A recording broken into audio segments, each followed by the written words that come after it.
నిరీక్షణ న్యూస్కు స్వాగతం. నేను మీ మ్యాజిక్ రాజా. సింగరేణి కార్మికుల సమస్యల పరిష్కారం కోసం నిరంతరం పోరాడుతున్న ఏఐటీయూసీపై అనవసర విమర్శలు చేయడం మానుకోవాలని హెచ్ఎంఎస్ నాయకుడు రియాజ్ అహ్మద్ నోరు అదుపులో పెట్టుకుని మాట్లాడాలని ఏఐటీయూసీ కేంద్ర కార్యదర్శి కె స్వామి హితవు పలికారు. బుధవారం గోదావరిఖని భాస్కర్రావు భవన్లో జరిగిన ఏఐటీయూసీ ముఖ్య కార్యకర్తల సమావేశంలో ఆయన మాట్లాడుతూ, సింగరేణిలో జరిగిన 7 గుర్తింపు సంఘం ఎన్నికల్లో 4 సార్లు ఏఐటీయూసీ విజయం సాధించిందని, కార్మికుల హక్కుల కోసం అనేక ఒప్పందాలు కుదిర్చిన చరిత్ర తమ సంఘానిదేనని పేర్కొన్నారు.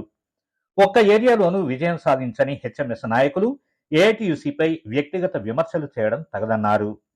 టీఆర్ఎస్ వ్యవస్థాపక అధ్యక్షురాలు కవిత టీబీజీకేఎస్ గౌరవ అధ్యక్షురాలిగా అధికారంలో ఉన్న కాలంలో సింగరేణి కార్మికులకు ప్రత్యేకంగా చేసిందేమీ లేదని విమర్శించారు.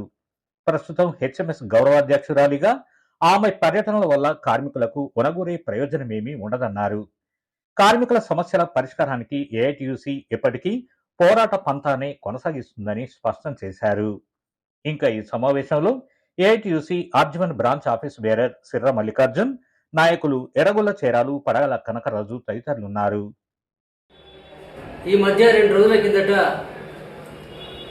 హెచ్ఎంఎస్ రియాజ్ ఒక ప్రకటన ఇవ్వడం జరిగింది కవిత బాయిబాట గురించి. సరే, ఆమె బాయిబాట మొదటి విడత, రెండో విడత జరిగింది, చాలా సక్సెస్ అయింది. కార్మికులు ఆమెనే కోరుకుంటారు అని చెప్పడం అనేది జరిగింది. సరే, కోరుకుంటే కోరుకొని 3వ విడత కానీ 4వ విడత కానీ ప్రచారం చేసుకుంటే చేసుకొని, ఇది ప్రజాస్వామ్యం. కానీ అనవసరంగా అన్నెసెసరీ ఏఐటీయూసీని విమర్శించడం అనేది ఆయనకు ఒక పరిపాటి అయిపోయింది. ఏదైనా ఒక కార్యక్రమం చేసేటప్పుడు వినాయక స్తోత్రం చేస్తారు, అట్లా ఏఐటీయూసీని జపించడం అనేది ఒక విఘ్నేశ్వర మంత్రం అయిపోయింది. ఆయన బాయిబాటలో ఏడాదికోసారో సంవత్సరానికోసారో ఎప్పుడో ఒకసారి వాళ్ళు బాయిబాట చేస్తారు, కానీ ఏఐటీయూసీ నిరంతరం బాయిబాట చేస్తుంది. హెచ్ఎంఎస్ అనేది కొనవిపురుతో ఉన్నటువంటి కార్మిక సంఘం.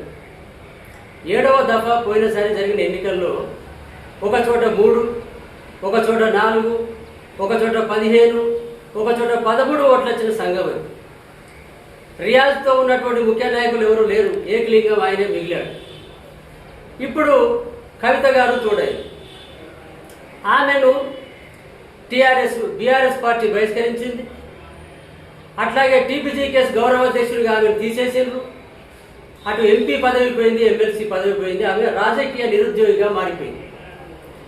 ఆ రాజకీయ నిరుద్యోగి ఈ కొన ఊపిరితో ఉన్న హెచ్ఎంఎస్, ఇవి 2 కలిసట సింగరేణి రక్షిస్తాయట. ఆమె గౌరవాధ్యక్షురాలుగా ఉంది టీబీజీకేఎస్లో, ఎంపీగా ఉన్నది, ఎమ్మెల్సీగా ఉన్నది. సింగరేణికి ఏం ఒనగుడిసి పెట్టిందో, ఏం లబ్ధి చేకూర్చిందో కార్మిక వర్గానికి తెలుసు. అందుకని ఊడిపోయే సంఘం, ఓడిపోయిన కవిత, ఇవన్నీ కలిస్తే ఏమిటి, బూడిది రాత తప్ప వేరే ఏముండదు. కార్మికులు కోరుకుంటారంటే కొన్నిసారి 7వ దఫా ఎన్నికల్లో వచ్చేసి ఏ పార్టీ కోరుకుంటారు అనేది కార్మిక వర్గానికి తెలుసు. రెండోది ఆయన ఏమంటాడంటే ఏఐటీయూసీ ఐఐటీయూసీ 2 కాంగ్రెస్కి అనుబంధం అంటారు. ఏఐటీయూసీ కాంగ్రెస్కి అనుబంధం, ఆ మాత్రం నాలెడ్జ్ లేకపోతే ఎట్లా? అజ్ఞానంతో మాట్లాడే మాట అది. ఏఐటీయూసీ కమ్యూనిస్టులు నడిపే సంఘం, కమ్యూనిస్టు పార్టీకి అనుబంధంగా పనిచేసే సంఘం. ఐఐటీయూసీ కాంగ్రెస్, అంతేగాని ఏఐటీయూసీ ఎవరికి చెంచా కొట్టే సంఘం కాదు. ఎన్నికలకు సంబంధించి కూడా ఆయన మాట్లాడుతూ 2 ఏళ్ళు అయిపోయింది, ఇక కుర్చీ వదులుతలేరు, కుర్చీ పట్టుకుంటారంటారు. ఏ క్యాడర్ లేకపోయినా, లీడర్ లేకపోయినా కుర్చీ పట్టుకొని ఏడ్చేది నువ్వు దుకాణం పెట్టుకొని. కానీ మాకు 11 ఏరియాలో కార్యకర్తలు ఉన్నారు, 11 ఏరియాల్లో కార్యాలయాలు ఉన్నాయి. నిరంతరం ఫంక్షన్ జరుగుతుంది, నిరంతరం బాయిబాట చేస్తుంది. నీకు అలాంటి ఫంక్షనింగ్ అనేది లేదు. కాబట్టి ఎన్నికల్లో మొదటిసారి 2 సంవత్సరాలే, రెండోసారి 2 సంవత్సరాలే, అప్పుడు మేమే గెలిచినాం. 2 సార్లు గెలిచినా 4 ఏళ్ళే చేసినాం. 3వసారి మళ్ళీ మేము గెలిచినాం. అప్పుడు అందరం కలిసి అనుకున్నాం కదా, ఈ 2 ఏళ్ళకేంది ఊకే పంచాయతీ, 4 ఏళ్ళు ఉండాలని చెప్పి అన్ని యూనియన్లు అనుకుంటేనే లేబర్ కమిషనర్ కూడా యాక్సెప్ట్ అయ్యిండు. 4 ఏళ్ళు పెట్టుకున్నాం. 4 ఏళ్ళు మేము ఉన్నాం. 3వసారి ఐఐటీస్ గెలిచింది, 4వసారి మేము గెలిచినాం. 5-6 టీపీసీ కేసు ఉన్నది. ఎన్నేళ్ళు ఉన్నదో నీకు తెలియదా? 10 ఏళ్ళు గవర్నమెంట్ ఉన్నది, 10 ఏళ్ళు యూనియన్ ఉన్నది. అప్పుడేమో సపోర్ట్ చేయకపోతుంది. ఇప్పుడు 2 ఏళ్ళు కోర్టుకు పోతాను. అసలు సిగ్గు శరం లేదా అనే మాట వాడినావు కదా. సిగ్గు శరం ఉన్నది కాబట్టే కోర్టుకు పోయి ఎన్నికలు పెట్టించినాం మేము. ఎన్నికల వద్దనే నీకు సిగ్గు శరం ఉన్నదా? కాబట్టి పదాలు వాడేటప్పుడు జాగ్రత్తగా వాడాలి. మరొక మాట అంటాడు, హనీమూన్ చేసేది ఇంతకాలం, ఇంకా ఇప్పుడు పోరాటానికి పోదులు కొడతానంటాడు. హనీమూన్ అంటే ఏంది? పెళ్లి చేసుకున్న వాళ్ళు ఇద్దరు వధువు వరుడు హనీమూన్ కంటే విహారయాత్రకు పోతారు. అట్లా ఏఐటీసీ కంపెనీతో ఏం పోలేదే, విహారయాత్రలు ఏం చేయలేదే. కాబట్టి తెలివిలేని పదాలు, అజ్ఞానంతో వాడే పదాలు అనవసరంగా వాడేసి నేను గొప్పగా మాట్లాడిన అనుకుంటా. కానీ ఇప్పటికైనా మీరు భాష నేర్చుకుంటే మంచిది. అందుకని అనవసరంగా ఏఐటీసీని విమర్శిస్తే ఏఐటీసీ అనేది ఏనుగు లాంటి. ఏనుగు పోతూనే ఉంటుంది. కొన్ని అరుపులు, కొన్ని మెరుపులు జరుగుతుంటాయి. ఎన్నో అరుపులు, పెడబొబ్బలు జరుగుతాయి. కానీ అదరక బెదరక రాజ టీవీతో పోయేటటువంటిది ఏఐటీసీ. అందుకని లేనిపోని విమర్శలు చేస్తే కార్మిక వర్గం సహించది. అసలు నేను మొత్తానికే పక్కకు పెడితే మళ్ళీ నువ్వు ఇప్పుడు జమ చేసి ఒకసారి ఏమో ఇంకొక నాయకుడు ఎత్తుకుంటావు, ఒకసారి ఏమో మాకు ఏ పార్టీతో సంబంధం లేదంటావు, స్వతంత్రమైన సంఘం హెచ్ఎంఎస్ అంటావు, ఇప్పుడు తెలంగాణ రక్షణ సేనకు అనుబంధం అంటావు. అందుకని నీవు ప్రతిసారి మాట్లాడే మాట కూడా మీ తప్పని తెలిసే నేను పక్కన పెట్టారు కార్మికులు. కాబట్టి ఏఐటీసీ చరిత్రాత్మకమైంది. 80 ఏళ్ల చరిత్రలో మేము చేసిన అగ్రిమెంట్లు, మేము చేసిన హక్కులు సాధించింది ఎవడనేది కార్మిక వర్గానికి తెలుసు. కాబట్టి 7 సార్లు ఎన్నికలు జరిగితే 4 సార్లు ఏఐటీసీని గెలిపించారు, భవిష్యత్తులో కూడా గెలిపిస్తారు. ఇక స్ట్రక్చర్ మీటింగ్ల విషయం మాట్లాడదలుచుకుంటే 3 సార్లు స్ట్రక్చర్ మీటింగ్ జరిగే కార్పొరేట్ లెవెల్, 2 సార్లు డైరెక్టర్ లెవెల్, ఒకసారి సిఎండి లెవెల్. డైరెక్టర్లు మారిపోవడం, సిఎండి మారిపోవడం.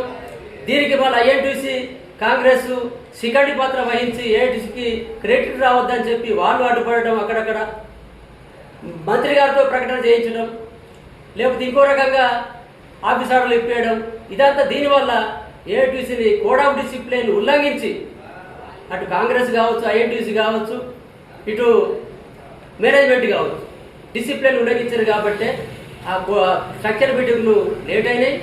ఏదేమైనా తప్పనిసరిగా న్యాయబద్ధంగా 4 ఏళ్ళు ఉండాల్సిన అవసరం ఉన్నది.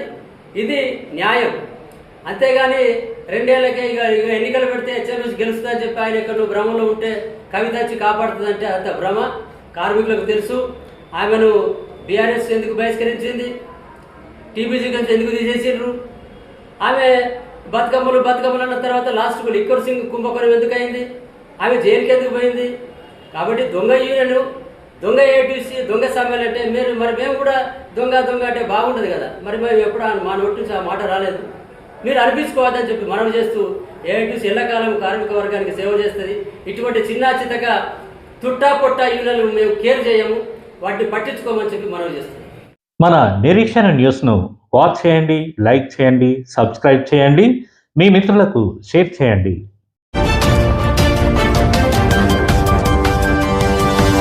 Audio Jungle.